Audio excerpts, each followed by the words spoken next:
Welcome back to my channel. In this video, I will be reviewing the original X-Wing that was released back in 1999.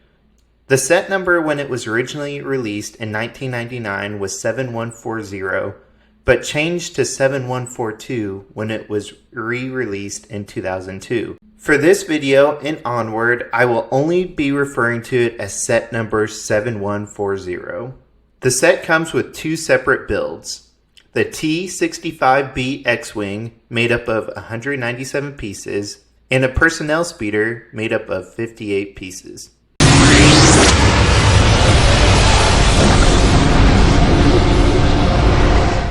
I'm going to start with the personnel speeder.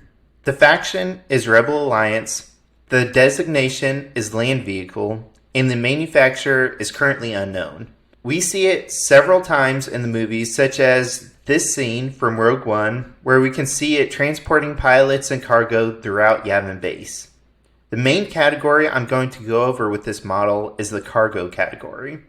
As we can see, there is one driver, one piece of cargo directly behind the driver, two pilots, and one tool/fuel tank on the back. That gives 5 locations of cargo, which will give it a cargo rating of 10. The strength rating is 5 since it weighed 48 grams. I could not find a speed for this vehicle anywhere, so I gave it the lowest rating of 2 since in the movies it doesn't move around very quickly. It does not have any defense or weapons on the model or in-universe, so both ratings are 0. In conclusion, the personnel speeder has 5 strength, 10 cargo, and 2 speed for a total power of 17. Now to the main vehicle, the X-Wing. The X-Wing's faction is also Rebel Alliance. Its designation is Space Vehicle, and it's manufactured by Incom Corporation. The same manufacturer that made the ARC-170, Z-95 Headhunter, U-Wing, and the T-47 Airspeeder, also known as the Snowspeeder. The X-Wing is definitely one of the most iconic starfighters in all of Star Wars. They make up the backbone of the Rebel military strength.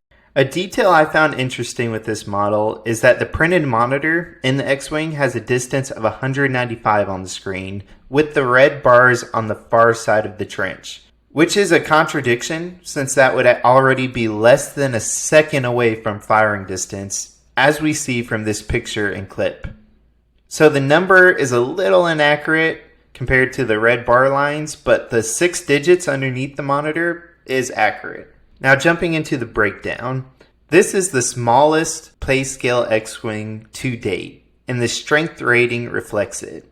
It weighed in at 284 grams, giving it a strength rating of 28. One of the reasons the X-Wings were so much better than TIE fighters is because they were equipped with shields. Each X-Wing came equipped with a Chempat deflector shield generator. This shield generator gives a plus 40 to the defense rating. The third rating is cargo. This model has a little storage space in the nose of the X-Wing. It's too small for a person, but big enough to store some weapons or cargo. It holds one pilot, one astromech droid, and has another storage compartment behind the astromech.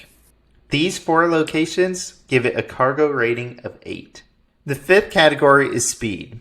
X-Wings definitely weren't the fastest starfighters in the galaxy, but they were far from being the slowest as well. They were equipped with 4 Incom 4L4 Fusel thrust engines that gave it a top sublight speed of 100 meglights per hour, which is the same sublight speed of the Naboo starfighter. It could jump into light speed by itself, being equipped with the Class 1 hyperdrive. These 2 components give it a speed rating of 52. The final category is for the weapons. It is equipped with 4 wing-mounted Tannenbach KX-9 laser cannons. In the movie and in the later models, the X-Wing has proton torpedo launchers, but this model has no indication of missile launchers. Therefore, I'm not including it in the weapons category. The 4 laser cannons could be adjusted to fire in different ways, but the standard firing was from 1 cannon at a time, alternating between the 4. The 4 laser cannons give it a weapon rating of 104. In conclusion, the X-Wing has 28 strength, 40 defense, 8 cargo, 52 speed, and 104 weapons for a total power of 232.